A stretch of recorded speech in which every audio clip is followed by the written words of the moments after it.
That's what this book is about. Let's all be sad. I think Suzanne Collins woke up in the middle of the night and was like, let's all be sad. And I'm going to be the cause of it. And she did.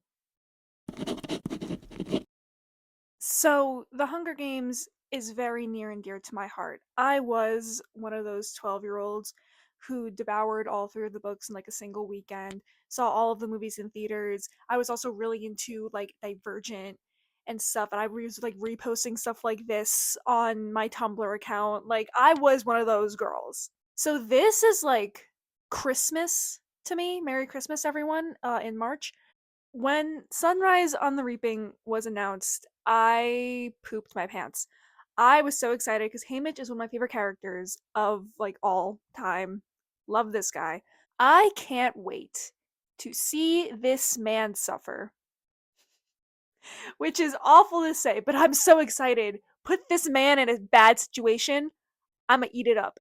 And it's even better because I know that he's not gonna die despite going through all of this horrible bullshit because he's alive later, so I don't have to worry about that. I just have to worry about everyone else. I'll take it. I haven't done like a reading vlog in a really, really long time, so let's hope I still remember what to do as if I ever did it correctly in the past. I did it for literally all of the Shadow and Bone books, and then I did it for the first Fourth Wing book, and I really enjoyed making both of those videos, so we back. Let's see if I can keep this up.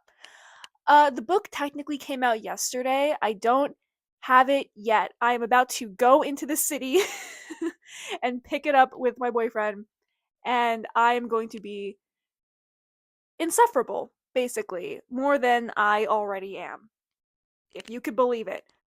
So, yeah, come along with me on this journey. I'm scared.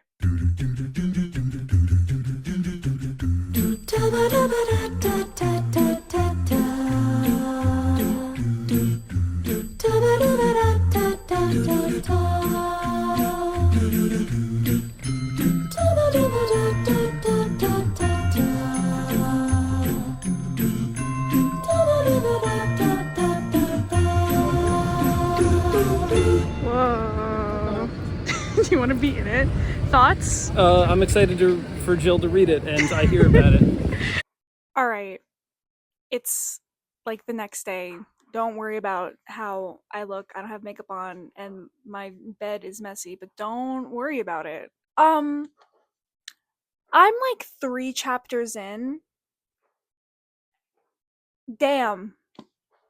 Damn. All I gotta say. Damn. Right off the bat, we, and by we I mean me, we are stressed. I forgot that the reaping took place on his birthday. Like, can you imagine? Like, happy birthday. Oh my god, here's your present. Now go, maybe die. Maybe. Yeah, damn. That's crazy. Since I'm only like 3 chapters in, I don't have that much to go off of, but I want to talk about it anyway. I took notes as I was reading a little bit. Every single time they introduce a new character, I have to tell myself to not get attached because I know they're gonna die. Also, if you can hear like something behind me, I'm doing laundry. Don't worry about it. But yeah, every single new character who's introduced, I have to tell myself like don't get attached. You can't like them. They're all gonna die.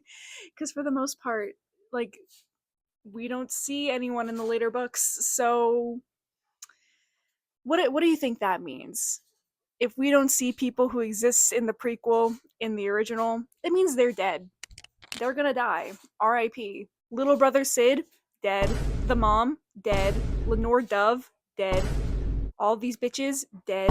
Well, not all of them. Some of them are gonna die like later, because, for example, we have Katniss's dad.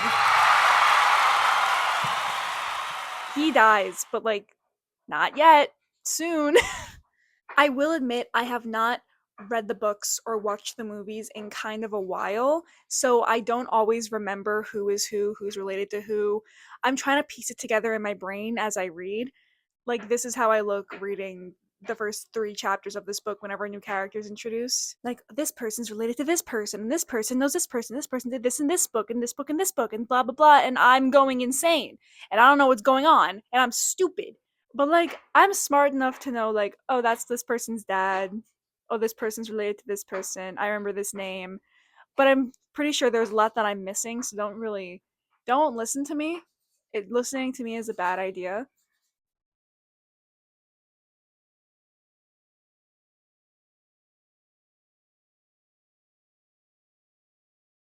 My laundry's done. I'm also a big fan of like the little Easter eggs, like if you know, you know kind of thing. I feel like this isn't one of them, but I thought it was really funny. Like, in the later books, Haymitch is like an alcoholic. He's just like me for real. I don't know why. No, he's not. I don't know why I said that. On page 5, he says, I have to agree. And though I'm not a drinker myself, I'm glad to get the bottle. And though I'm not a drinker myself. Sure. Sure. You tell yourself that, buddy. Can't wait for that to change. Another thing that I am not the biggest fan of, I don't like when there's song lyrics in books. I really struggled with this for Ballad of Songbirds and Snakes because a lot of it was just the songs that Lucy Gray sings. And like I'm not saying like they're bad lyrics. I'm not saying the song is bad. I am just really bad at reading them without like a tune in my head because otherwise it just turns into a rap. I don't know what to tell you. It becomes a rap in my brain. I become Lin-Manuel Miranda, and suddenly everything I read is Hamilton. It's bad. I'm exposing myself. Like, I need the movie to come out so I can watch it and know how these songs go and take out the Lin part of my brain and throw it in the trash where it belongs. Yeah, I say abolish song lyrics in books unless they give you the tune of how it goes to help people like me with Lin brain. Anyway, book itself so far, very strong start. I'm already sad. Someone is already dead. Uh, I think it's crazy that all of this could have been avoided if some people just chose to not cause a ruckus. That's it. He could have been alive if he didn't cause a ruckus. Well, he's gonna die anyway because he was going into the games. But yeah, if Bro and his family didn't cause a ruckus, Haymitch would not be in this situation. I also hate to say, I don't know why, but so far for young Haymitch, I have just been imagining Jake Paul. I'm so sorry. I couldn't tell you why, but that is what my brain chose him to look like. So he's Jake Paul for now. And maybe every day, bro. I'm sorry, class. But yeah, strong start so far. I'm excited to see where it goes. I'm gonna go read more, and we shall see who dies next. Can't wait. Can't wait, guys. I'm scared. Okay, so, we're at the park because it's like 80 fucking degrees out in March for some reason. I don't know how to read, but I brought the book with me anyway. We know how to look at sky and taste the wind. Yeah. Yeah. So we're gonna read in the park. Instead of Sunday in the park with George, it's reading in the park with Sam. This is what everybody wants. This is what I want. Yeah. I think we should steal that thing and drive it. Yeah. So driving while drunk is illegal, but driving while reading is not. We did just drink an entire bottle of wine. That's not relevant. It's a different kind of. We wouldn't be drinking while driving. We drank, and then we drove. It's a different thing. That's a loophole. So, everyone remember that. Right, so drunk driving kills probably hundreds of people every day, but it also helps alcoholics get to work. So we're done. We're done. Jill was like, I think my favorite Woody Harrelson role is him playing. He's Haymitch, right? Yes. It's him playing Haymitch, and I was like, "That's cool." And then Jill was like, "That's the only thing I've seen him in." And I was like, "Well, okay, that sounds right. You don't have to use this for your vlog. I'm going to. Okay. No. I don't wake up for sunrise, whether it is the reading or not. It matters not to me. That's all I have to say. Wow. Yeah. Thank you so much. Hey, Mitch Abernathy. Yeah. I don't have any words. That's all I got. Mia, you've already finished the book. I haven't. Can you give me your unbiased opinion?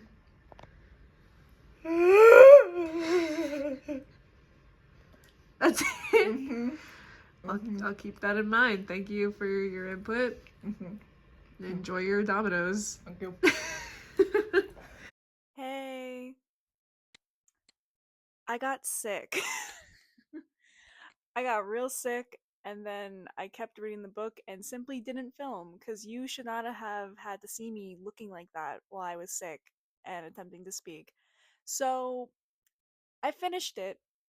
I don't have it on me because I immediately gave it to my mother so she can read it so I can have someone to share in the pain. So let's have a chat, shall we? I literally don't even know where to begin. Oh my god. Let's talk about the characters that we know and love that they brought in. I'm talking about Mags. I'm talking about Virus. I'm talking about Effie. I'm talking about fucking Beachy, whatever the fuck his name is. That guy. It's just so interesting to see them younger, I guess. Like knowing what we already know about them, it's just really crazy to see them not happy. Definitely not happy. Just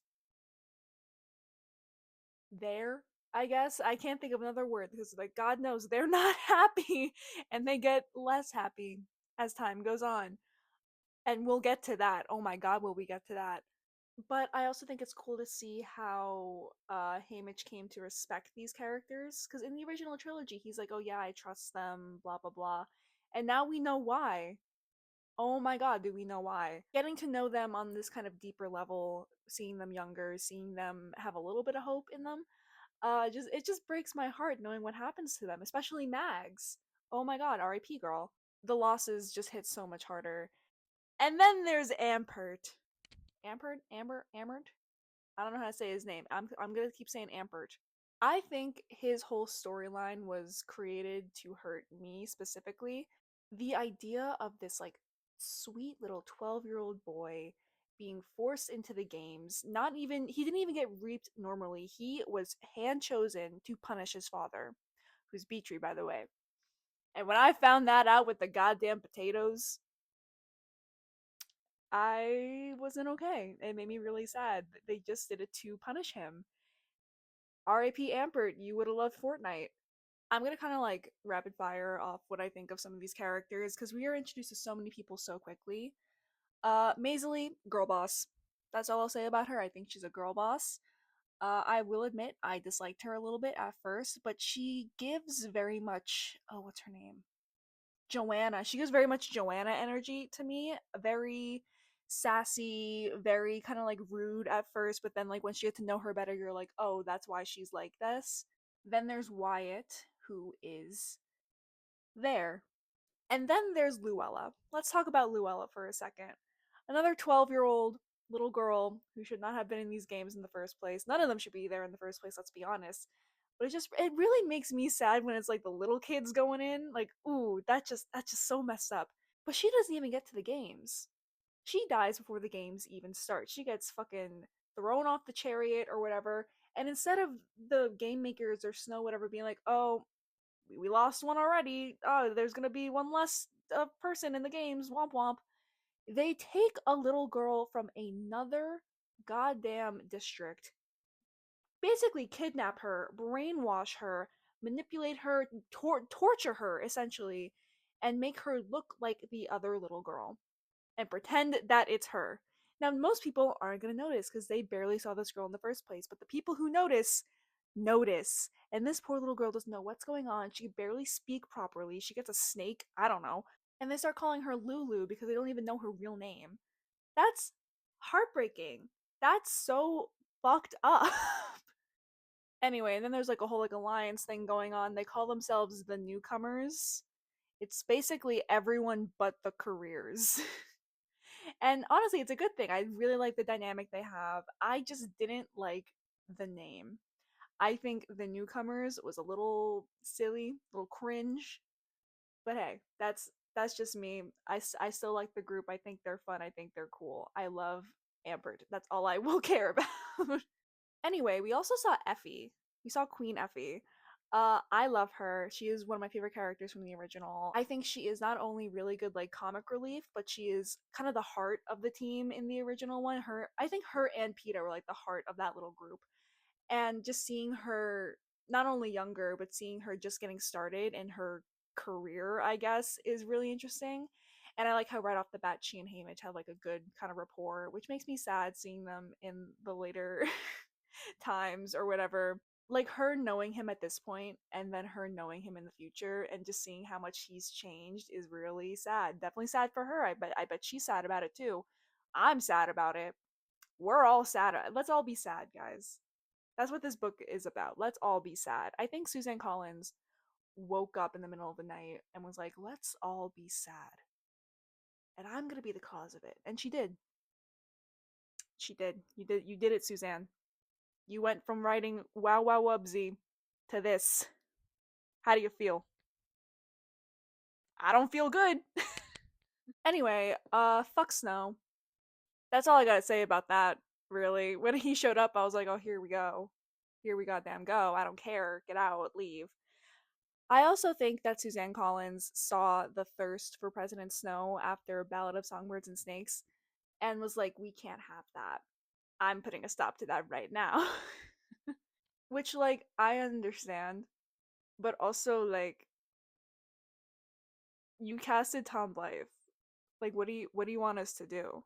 Did you expect there not to be edits?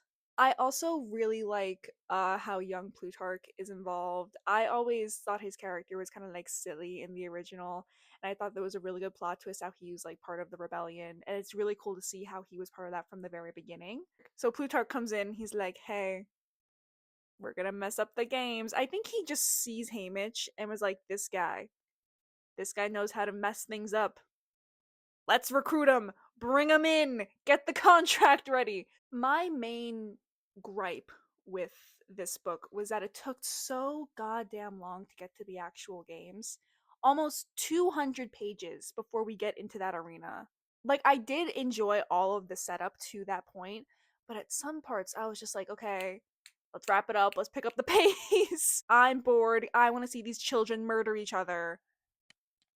Jesus Christ. So, when we finally get to the actual arena, it reminds me that not only would I just not survive the Hunger Games ever in general, no matter what kind of arena it is, I would not survive this one specifically because the moment I see like water and like berries, I'm going crazy. I would see one of the bunnies, I'd be like, "Oh my god," and then I'd die. I would not do well in these games. So, games happen, sure. Let's talk about the deaths that I actually care about. Wyatt dies off screen. Basically, they just mentioned that he dies protecting Lulu. That's sweet. That's cute. R.I.P. Wyatt. You would have loved Vegas. Lulu's death broke my heart. It was really sad because she didn't know what was going on. She didn't understand, and all she wanted to do was smell some flowers, and that's what killed her. R.I.P. girl. R.I.P. Let's talk about Ampert. So, Ampert went out like that girl in Willy Wonka. He was eaten by squirrels, and I think that's kind of funny. I'm sorry, like, obviously, so sad, so messed up, but like, squirrels? I'm scared of squirrels. This is my worst nightmare, getting eaten by squirrels. But also the fact that literally the description of Haymitch like finding his body, it's just a skeleton. They ate him up. They ate all of him. They ate his clothes. Why did the squirrels eat his clothes, Suzanne? Did they take his clothes? Are there squirrels running around wearing Ambert's clothes? Why didn't we see that? I would like to see that. But yeah, messed up, crazy. R.I.P. Ampert. Haymitch then goes on to kill some people. Good. I think he should. I think he deserves that. But it also messes him up. Understandably so. Murdering somebody messes him up. Oh, who would have thought? Who would have guessed? Not me. But I do like how that is portrayed. You can tell that it sticks with him for basically the rest of his life. It negatively affects him. He's constantly reminded by it. He feels not just regret, but just the fact that he had to do it. He didn't really have a choice. They're coming to kill him. He's got to do something. He's got to defend himself, so he's got to kill them. And he feels awful. He's like, oh, I'm a murderer now. Well, yes. Anyway, then Maisley comes back with a blowgun. I love her. I love her. Girl boss. I love their sibling relationship, and just their conversations are so tragic and deep, and you can tell that they really like grew to care about each other. And I love, like, obviously it's not enemies to lovers, but it's enemies to like friends. And I think that's even better.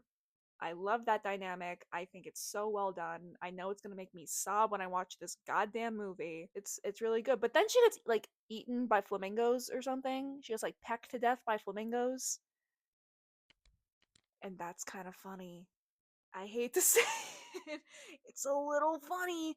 Anyway, close to the end of the games, it's down to Haymitch and like one of the careers and this little girl named Welly, which I think is so cute. She's a little cutie, and I love her. And he finds her. Basically, she's been hiding this entire time. She's kind of like dying from starvation, and he turns his back for a minute to go find her food or whatever. And he comes back to see the career girl. I forget her name, but fuck her. Standing over Welly's dead body, and in her hand is her decapitated head. YA book, by the way. This is a YA novel. This is categorized under YA, young adult. This is basically a children's book. How the hell are they gonna do that in the movie? That shit, if they show it, it's gonna be rated R. I don't know how else they can do that. That's crazy. That's Suzanne. Suzanne. What are we doing, Suzanne? I'm sorry, I thought snow was hot. I'm sorry. I'm sorry. What are we doing? Anyway, Haymitch technically kills her, the career girl. He technically kills her by using this weird force field thing that he discovers earlier, with stuff like bounces back up, and his axe hits the force field, it bounces back up, hits that bitch right in the head. That is sick. I love that. And that's it. Haymitch has won the Hunger Games. Hooray, he did it. And then I read the last portion of this book on the train, on public transportation in New York City. If you saw me crying on the Q train, no the fuck you didn't. So basically, Haymitch is not only tortured a little bit after he wins, he is kind of held captive in this weird room where he is watching like creepy videos. He at one point sees Lucy Gray. He sees a video of Lucy Gray. Hey Snow, why do you have that? What do you do with? I don't want to think about that. I don't want to think about what he does with that. Actually, I take it back. Oh god, no, I take it back. But anyway, he finally goes home. Finally, he goes home. He's so excited to see his mom and his little brother and his girlfriend and all his friends and his home. And then the second he gets home, the second he steps off that goddamn train, his house is on fire. His mom is in there. His brother's in there. His mom and his brother burn to death before he can even see them. And then he goes to see his girlfriend. She's alive. He gets to see her. They talk a little bit. And then she's like, oh my god, I want a snack. I found these gumdrops. And she eats one. And then you notice that the gumdrops are Snow's signature color. She dies. In his arms. Hey, Suzanne? Look outside. I'm out there with a gun. Anyway, it's fuck Snow. It's always been fuck Snow. I hate you. I don't care if you were hot when you were young, I hate you. Die. I'm glad you're dead. We also then see that Haymitch's games have been so edited that basically his entire story has changed. Like, okay, POV, you're in the capital, you're rich and you're fancy. You don't get to see the other kid get reaped, run away, get shot in the head. You don't get to see Haymitch trying to help and get dragged onto the stage. Be like, oh, here's who we picked. Here he is. You don't get to see that. You see Haymitch got raped. Oh no, everyone's sad. You don't get to see the bullshit that goes on in the games. The timeline's messed up, a bunch of stuff is cut out, a bunch of stuff is changed. You don't know that Luella was killed and replaced. You never find that out if you're just simply watching the games. Haymitch looks like an asshole. He looks like some piece of shit rascal, which whatever they're trying to make him into, and it just looks like he won. He didn't try to sabotage anything. He just got lucky. He won. Good for him. Good job, Haymitch. And Haymitch sees this, and he's like, "Oh fuck, they're gonna punish me." And oh boy, did they! And that's what's so messed up about it. Oh my god, they changed everything. His story will never be told. Only he and a couple other people know what really happened. Now, Haymitch carries this with him for basically the rest of his life, which we see in the epilogue.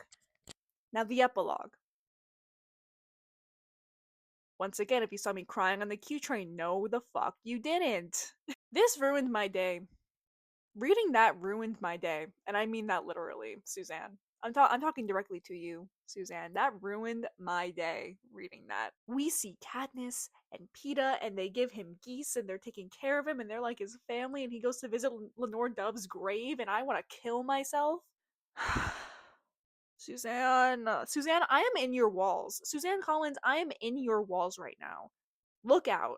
Also, the idea of Katniss basically being what Haymitch was supposed to be, but she was just luckier. Whoa, what? Huh? I hate it here. I hate it here. I hate it here. Did you know that I hate it here? Because I do. But also, let's get so real for a second. This book is about propaganda. At the end of the day, that's what it is. Suzanne Collins knew what she was doing, and she did it well. Just the way that things can be edited to a point where the entire story can be changed. When it comes to the media, when it comes to literally anything in your life, especially with things like AI now, so many things that you are seeing aren't real. They aren't the real story. They aren't what happened. And I think that Suzanne Collins portrays that beautifully. It is so well done. It is so heartbreaking. It is so eye-opening, and I love it. I ate it up. I love it so much. But also I'm heartbroken. Also I'm so sad. Anyway, yeah. I loved this book. I loved it a lot. I cried a lot. I was really sad. And that's I think what the book was supposed to do. I think it did its job. I cannot wait for the movie. I will be seated as soon as that comes out. I can't wait. And yeah, this has been my return to YouTube after like a year. I'm back. Hey, for more stuff like this, hopefully, or whatever the hell else I decide to make eventually. Like, subscribe. I don't know. Follow me. I'm nice. But yeah, thanks for coming along with me on this ride. Suzanne Collins, once again, I am in your walls. And yeah, I'll see you guys next time.